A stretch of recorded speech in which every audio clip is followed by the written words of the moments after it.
नमस्कार दोस्तों, स्वागत है आपका हमारे YouTube चैनल पे। तो दोस्तों एक्चुअली जैसा कि मैंने आपको बताया था, मैं इस चैनल पे आपको जो हमारे क्रांतिकारी शहीद भाई हैं, जो हमारे पूर्वज थे, उनके बारे में मतलब जहाँ तक उनको इतिहास में जगह नहीं दी गई है। और चूँकि अब समय आ चुका है ना कि हम अपने आने वाले मतलब जो भी जनरेशन है उसको हमारे जो फॉरगॉटन जो क्रांतिकारी हैं, जो रिवोल्यूशनरी हैं, उनके बारे में बताएं। एक्चुअली आप सबको पता होगा कि हमारी जो इतिहास की किताब में है ना, उनमें जो अभी तक पढ़ाया गया वो आप सबको पता होगा, उतना ही पढ़ाया गया और वही सारा कुछ आता। लेकिन जो मतलब क्रांतिकारी जो रियलिटी में जिन्होंने अपने मतलब जान न्योछावर कर दी, अपने परिवार के बारे में नहीं सोचा और अपने जो भी अपने भविष्य के बारे में कुछ भी नहीं सोचा और हंसते हंसते फांसी के फंदे पे झूल गए, हंसते हंसते अंग्रेज़ों से लड़ते हुए अपने प्राण न्यौछावर कर दिए। तो उन सभी के बारे में मैंने, आप यहाँ पे देख सकते हैं, मैंने महावीर सिंह राठौर जी के बारे में भी बताया था। आप यहाँ पे आइकन आ रहा होगा, वहाँ से जाके वो वीडियो भी देख सकते हैं। फिलहाल इस वीडियो में आपको बताने वाला हूँ भगवान बिरसा मुंडा के बारे में। एक्चुअली ये मुंडा नाम की जो एक जनजाति है, ये तत्कालीन यानी कि जब हम अंग्रेजों के गुलाम हुआ करते, भारत ब्रिटिश एम्पायर के अंतर्गत था, तो उस समय बिहार प्रांत में एक मुंडा नाम की एक जनजाति थी। उस मुंडा नाम की जनजाति में ही ये बिरसा मुंडा जी का जन्म हुआ था। और इन्होंने मतलब 25 वर्ष की अल्पायु में ना इतना बड़ा काम कर दिया था कि वहाँ के लोगों ने इनको भगवान की उपाधि दे दी थी। इसी वजह से इनका नाम, पूरा नाम पड़ गया था भगवान बिरसा मुंडा जी। और मौजूदा समय में जहाँ पे इनका जन्म हुआ था तत्कालीन बिहार था, किंतु आज के समय में ये वो जगह झारखंड में आ चुकी है। और आप समझ सकते हैं कि इनका जन्म 15 नवंबर 1875 को हुआ था। और जो झारखंड ने अपना जो स्टेटहुड डे मनाया, यानी कि झारखंड को जब राज्य बना के बिहार से काट के जब राज्य बनाया गया, तो झारखंड ने अपना जो मतलब एक तरीके से अपना राज्य दिवस जो है या ना, उस दिन को 15 नवंबर ही घोषित किया। तो आप सोच सकते हैं कि एक व्यक्ति के नाम पे एक पूरे स्टेट में कितनी इज्जत हो सकती है। हालांकि भगवान बिरसा मुंडा जी के नाम पे झारखंड में जो झारखंड का रांची एयरपोर्ट है, आप देख सकते हैं, उस एयरपोर्ट का नाम भी भगवान बिरसा मुंडा एयरपोर्ट कर दिया गया है।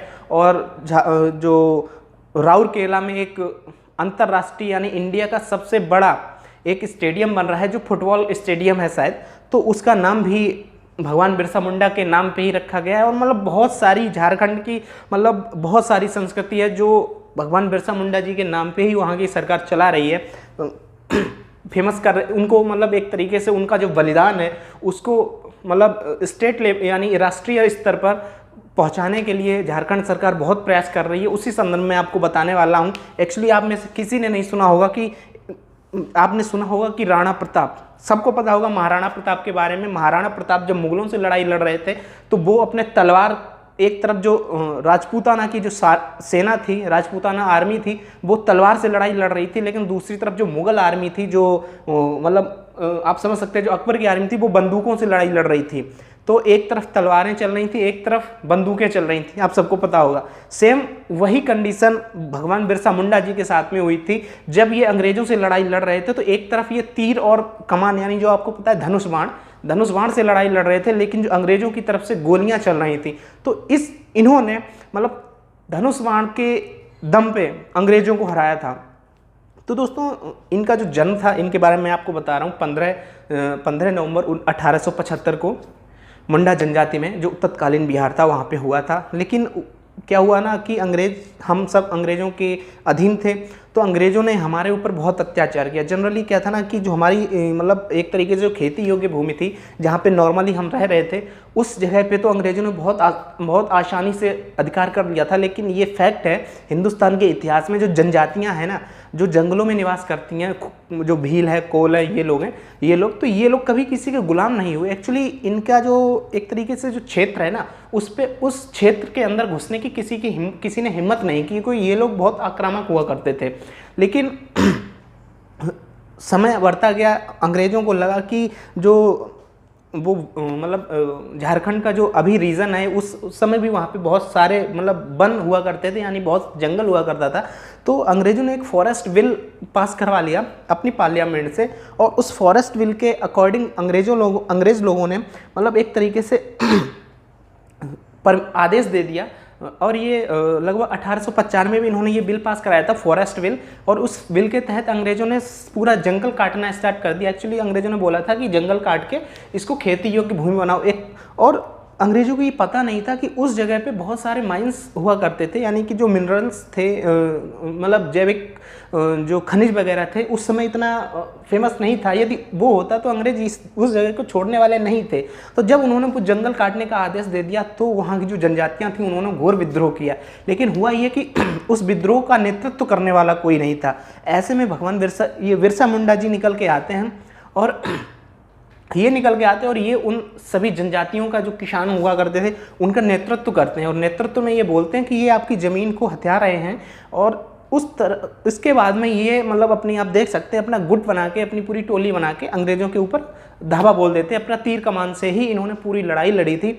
और 1875 में ये लड़ाई, 1895 में ये लड़ाई स्टार्ट हुई। उसके बाद में धीरे धीरे मतलब इनका एक, जो आप सबको पता होगा शिवाजी महाराज जिस तरीके से गोरिल्ला युद्ध करते थे, सेम उसी तरह बिरसा मुंडा जी ने भी गोरिल्ला युद्ध की ही नीति अपनाई, और छुप के अंग्रेज़ों के जो पुलिस ठिकाने थे उन पे हमला बोल देना था और उनको भगा के मतलब पीछे कर देना था। इन्होंने, इनके ग्रुप ने इतनी आक्रामक तरीके से अंग्रेज़ों को परास्त किया ना कि अंग्रेज़ों को अपनी पुलिस चौकियाँ, पुलिस छावनी पीछे करनी पड़ी। यानी कि उनके जो अधिकार क्षेत्र में जितना रीजन आता था, जितना क्षेत्र आता था, उसको अंग्रेज़ों ने वापस ले लिया। लेकिन अंग्रेज़ों को कुछ लगा कि इस तरीके से कहीं ना कहीं, मतलब एक तरीके से ना बोलते ना कि इज्जत डाउन हो रही है कि हम सामने वाले से हार गए, तो अंग्रेज़ों ने अपनी पूरी एक तरीके से सारे तोप खानों को लेके एक साथ में इनके ऊपर अटैक कर दिया। और हालांकि उस अटैक में इनको कुछ नुकसान नहीं हुआ था, लेकिन हाँ फिर भी कई जनजातियों को एकदम मतलब मरना पड़ा था, मतलब शहीद होना पड़ा था। लेकिन वही है ना कि घर का वेदी लंका ढाए, हमने आपको बहुत पहले भी बताया था कि आपस में एक होके रहिए, क्योंकि भविष्य में हमने जो गलतियां की वो अब आगे ना करें। इस वीडियो में भी इनको अंग्रेज़ों ने नहीं पकड़ पाया। एक्चुअली अंग्रेज़ों ने ना इनके ऊपर उस समय, आप समझ सकते हैं, सन 1900 में जब 1 रुपये लेके जाओ ना तो 20 किलो तक गुड़ आ जाता था, मतलब पैसे की कोई वैल्यू नहीं थी, ठीक है। और उस समय अंग्रेज़ों ने इनके ऊपर 500 रुपये का इनाम घोषित किया था। यानी कि उस समय के अकॉर्डिंग अगर अभी देखें तो अभी के लगभग 50 लाख से ज़्यादा रुपए उस समय अंग्रेज़ों ने इनाम रख दिया था। और उस इनाम की वजह से इनका ही एक कोई साथी था जिसने अंग्रेज़ों को इनकी इन्फॉर्मेशन दे दी कि ये यहाँ पे मतलब मौजूद हैं, और अंग्रेज़ सिपाहियों ने आके इनको पकड़ लिया। और वहीं आके मतलब धीरे धीरे एक तरीके से इनको रांची जेल में डाल दिया गया, और रांची जेल में ही लगभग इनको एक मतलब बोलते ना धीमा सा जहर, एक मतलब उन्होंने कोई जहर वगैरह खाने में दे दिया था, जिसकी वजह से ये धीरे धीरे इनको मतलब उस जहर को ही खाने से इनकी मतलब मृत्यु हो गई। तो हिंदुस्तान के इतिहास में इनका नाम, मतलब इतिहास में इनको बिल्कुल भुला ही दिया गया। हम बहुत से हमारे भाई बहन नहीं जानते होंगे कि बिरसा मुंडा जी का हिंदुस्तान की जो आज़ादी है उसमें क्या योगदान रहा था। तो ये थी इनकी वीडियो। और हाँ, ये व्यक्ति मतलब उस क्षेत्र के पहले, मतलब एक तरीके से भील समुदाय के पहले व्यक्ति हैं जिनकी मूर्ति भारतीय संसद यानी भारतीय पार्लियामेंट का जो सेंट्रल हॉल है ना उसमें लगी। आप सबको पता होगा भारतीय पार्लियामेंट यानी भारतीय संसद के जो एक सेंट्रल हॉल है उसमें शिवाजी महाराज, झांसी की रानी, मतलब बहुत सारे क्रांतिकारियों की मूर्तियां स्टैब्लिश्ड हैं, बहुत सारे क्रांतिकारियों की मूर्तियां लगी हुई हैं।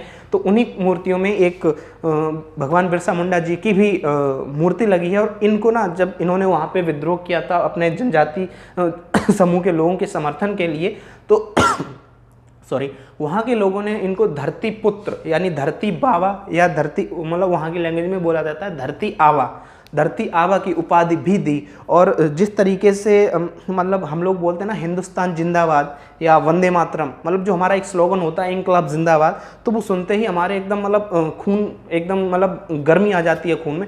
उसी तरह इन्होंने भी एक उल गुलान करके एक नारा दिया था। वहाँ की जो जनजातियाँ हैं ना, आज भी जब वहाँ की जनजातियों को एक होना पड़ता है तो उल गुलान का एक तरीके से ये लोग नारा देते हैं, और जो बहुत ही प्रसिद्ध है वहाँ की, मतलब एक तरीके से जैसे कि हम बोलते हैं ना वंदे मातरम, तो हमारे जितने भी भाई बहन होते हैं उनके अंदर एक अलग जोश आ जाता है। वैसे ही इन्होंने एक नारा दिया था उल गुलान, तो वो सुन के वहाँ के लोगों में बहुत एक जोश आ जाता। तो यही थी इनकी कहानी। आई होप आपको समझ में आई होगी। और हाँ, आप के जो भी छोटे भाई बहन हैं उनको अवश्य बताएं, क्योंकि हमारे इतिहास में आप सबको पता होगा मतलब जो भी हमारे महान क्रांतिकारी रहे हैं ना, उनको एक कोने में साइड में एक छोटी सी लाइन दे दी गई कि हाँ ये बिरसा मुंडा जी थे, इनकी अंग्रेज़ों से लड़ते हुए मृत्यु हो गई। लेकिन उनका जो फैक्चुअल उनकी इन्फॉर्मेशन है ना, कि आप समझ सकते हैं ना, एक व्यक्ति 25 साल की उम्र में, हम सबको पता है 23 साल की उम्र में हमारे भगत सिंह शहीद हो गए थे, फांसी पे झूल गए थे।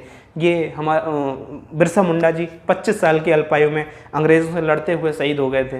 तो ऐसे बहुत से क्रांतिकारी नेता हुए जिनके बारे में शायद हमको नहीं पता और आपको भी नहीं पता होगा, क्योंकि ऑन रिकॉर्ड बहुत सारे लोग आज़ादी की लड़ाई में शहीद हुए हैं। और लेकिन जो फैक्चुअल इन्फॉर्मेशन है, जो ज़मीनी हकीकत है, वो तो करोड़ों में भी हुई, करोड़ों में हमारी कैजुअलिटी हुई होगी, तब जाके हमको ये आज़ादी मिली है। तो आई होप आपको ये वीडियो पसंद आया होगा। अगर पसंद आया तो लाइक करें, कमेंट करें, शेयर करें और हाँ, चैनल को सब्सक्राइब जरूर करें। Bye bye.